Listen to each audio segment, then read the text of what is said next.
The first thing I learned when reading through the Constitution came in Article 1, Section 3, and it states that the Vice President is the President of the Senate, and they have no vote unless it is equally divided in the Senate.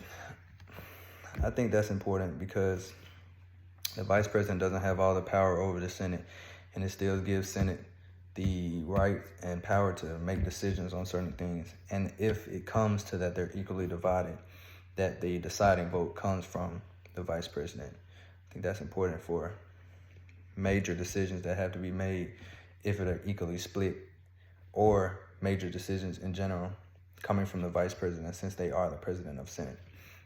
The second one also comes in Section 3, where it says that the Senate has power over all impeachment, and the Chief of Justice resides over this, and that 2/3 of the members of Senate have to be present for a conviction. This is important because in decisions for impeachment of our president, I feel that the Senate should be the ones to make the decision and hold the power to get them in office, to keep them in office or to get them out. And that the Chief of Justice residing over it is important. Also, because it wouldn't be nobody like the Vice President or anybody that can skew what happens during the impeachment process. And the last thing would be, also came in Article 1, Section 7. It's talking about the passing of a bill if it goes through the House of Representatives and then through the Senate and then up to the President. If they send it back, it can still become a law if 2/3 of the House of Representatives and Senate passes the bill. Or if the President is sent a bill and he doesn't send it back before 10 days are up, then it also becomes a bill. I think that's important because it's like a checks and balances system, where that if the President sends back a bill that is rightfully just and should become a law, then it can still become a law through the right means of it being passed by the Senate and House of Representatives. And also, if the President doesn't get to the bill in time, and it should become a law that after a set amount of time, it still goes on to become a law. For the executive branch, I know in Article 2, Section 1, it states that the President's pay does not increase or decrease throughout their term.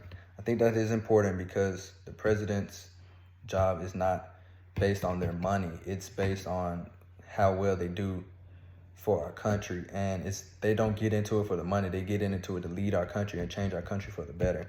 So the pay being at a good amount, which is still triple figures, or not triple figures, 6 figures, is good enough for them. And it shouldn't change depending on how the country is up or down. The other fact that I learned also came in Article 2, Section 1, where you have to be a natural-born citizen. You have to be at least 35 years of age with 14 years of living in the U.S. This is important because it sets the standard for who can become president in the United States and who cannot. And it doesn't allow anybody who's born outside the U.S. to rule over our nation, because it might not present them as wanting the best for the nation. So it just sets rules and standards for who can become president in our nation. And the last one came in Article 2, Section 2, is that the president is the commander of chief for the Army and Navy. This is important because in times of war, you want the top power of our nation leading our Army and Navy through war and giving them direct commands for what they should do and what they think is best for the actions of our nation and what steps we should take next going forward, whether we have war or not. And two things that I learned reading the Constitution overall was that in the one we had to read, it didn't set a limit for how many terms a president can serve. It just said that each term was 4 years, and that goes for the president and the vice president. But I know now on my own knowledge that they have a law that you can only serve 2, but in that time, you could serve as many as you would like if you kept getting voted back into office. So I just thought that was interesting.